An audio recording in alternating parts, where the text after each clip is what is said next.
Bonjour. Et si l'évolution n'était pas juste une histoire de hasard? Si, en fait, derrière tout ça, il y avait un plan, une sorte d'intelligence cachée qui guide le jeu. C'est cette idée assez fascinante qu'on va explorer ensemble aujourd'hui. Alors, voilà comment on va aborder ça. On va commencer par regarder cette idée d'un moteur caché dans l'évolution. Ensuite, on verra comment ça pourrait expliquer l'apparition de l'être humain. Troisième point, qu'est-ce que ça signifie pour nous en tant qu'espèce? Et enfin, on se projettera un peu pour voir ce que ça pourrait vouloir dire pour notre futur. Allez, on attaque la première partie. On va commencer par secouer un peu l'idée qu'on se fait habituellement de l'évolution. On a tous appris que l'évolution, c'est un processus mécanique, presque une loterie génétique, n'est-ce pas? Mais et si ce n'était que la surface des choses? S'il y avait quelque chose de beaucoup plus intentionnel qui se jouait en coulisses? Et voilà, on arrive au cœur du sujet. L'idée, c'est que l'évolution, ce ne serait pas du tout un accident. Il y aurait une conscience, cachée oui, mais bien présente, qui soutient et oriente tout ça. C'est un peu l'image d'un metteur en scène qui est derrière le rideau, mais qui dirige toute la pièce. Bon, on appelle ça une intelligence secrète. Qu'est-ce que ça veut dire concrètement? Ça veut dire qu'une conscience agirait à travers des phénomènes qui, à nos yeux, semblent purement matériels, inconscients. Pour que ce soit plus clair, regardons quelques exemples.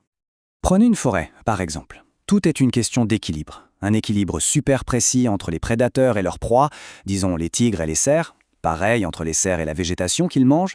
C'est un système tellement interdépendant, tellement complexe, que ça ressemble plus à une chorégraphie bien réglée qu'à une série d'accidents heureux, non? C'est là que l'idée d'une intelligence coordinatrice prend tout son sens.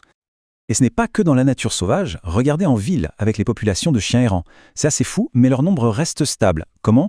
Eh bien, quand la population diminue, hop, les portées deviennent plus nombreuses, et quand il y en a trop, la fertilité baisse.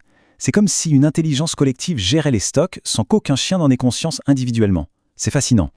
D'accord. Donc, si on accepte cette idée d'une intelligence à l'œuvre partout, la grande question c'est comment est-on passé de l'animal à l'humain? Parce que là, on parle d'un bond de géant. Eh bien, la théorie propose quelque chose d'assez poétique. L'émergence de l'humanité ne serait pas juste une ligne droite vers le haut, ce serait la rencontre de deux forces. D'un côté, un mouvement qui vient d'en bas, l'évolution d'une espèce, un primate par exemple, qui développe un corps assez perfectionné, assez plastique. Et de l'autre, un mouvement qui vient d'en haut, une conscience supérieure, un esprit, qui descend pour habiter et transformer cette forme physique qui est enfin prête. Ce moment clé, c'est ce qu'on appelle le renversement de la conscience. Imaginez ça en plusieurs étapes. D'abord, le véhicule est prêt, le corps physique est au point. Ensuite, le renversement lui-même. Cette nouvelle conscience prend du recul, elle se met à observer la nature animale d'où elle vient. Puis, elle prend les commandes. Elle commence à remodeler les instincts, les émotions, pour en faire ses propres outils. Et enfin, elle intègre tout ça, elle élève ses anciennes capacités animales pour créer une intelligence complètement nouvelle.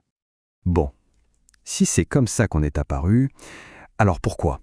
Quel est le but de l'humanité dans ce grand plan? L'idée, c'est que notre caractéristique principale, ce qui est inscrit dans notre code source, c'est cette envie, ce besoin de nous dépasser nous-mêmes. On serait littéralement fait pour aller au-delà de ce qu'on est à un instant T. En fait, dans cette vision des choses, l'humanité n'est pas le sommet de la montagne. On est plutôt un pont entre ce qui était avant et ce qui viendra après. Une étape, une transition. Et ce progrès, attention, ce n'est pas une ligne droite, c'est plus comme une spirale. On repasse par les mêmes thèmes, mais à chaque fois à un niveau supérieur. Le but, c'est de raffiner, de complexifier tout ce qui nous compose, jusqu'au point où un vrai changement de nature devient possible. Ce qui nous amène à la dernière partie. Et si tout ce qu'on vient de décrire pour le passage de l'animal à l'homme était en train de se reproduire maintenant pour nous? Le mécanisme serait le même. La nature, ou cette intelligence cachée, prend une espèce et la pousse au maximum de ses capacités. Elle la développe, la complexifie, jusqu'à ce que les limites soient atteintes, jusqu'à ce que la coquille soit sur le point de craquer, pour laisser place à autre chose. Et d'après la source, les signes de cette pression sont visibles aujourd'hui. Pensez-y, cette quête de sens un peu partout, ce sentiment diffus que la vie normale ne suffit pas, cette recherche de quelque chose de plus. Toute cette agitation, ce ne serait pas un bug, ce serait la nature qui nous pousse, qui nous prépare pour la prochaine étape. Et le parallèle est assez direct. De la même manière qu'il a fallu un primate particulièrement évolué pour servir de réceptacle à la conscience humaine, il faudrait aujourd'hui l'émergence d'un type spirituel d'humain pour préparer l'arrivée de la prochaine forme de conscience. Au final, cette vision change complètement la perspective. On n'est plus le produit final d'une suite de hasards, on est peut-être une étape cruciale dans un plan beaucoup plus vaste, et ça nous laisse avec cette question vertigineuse, l'humanité est-elle une destination ou juste un pont vers l'étape d'après?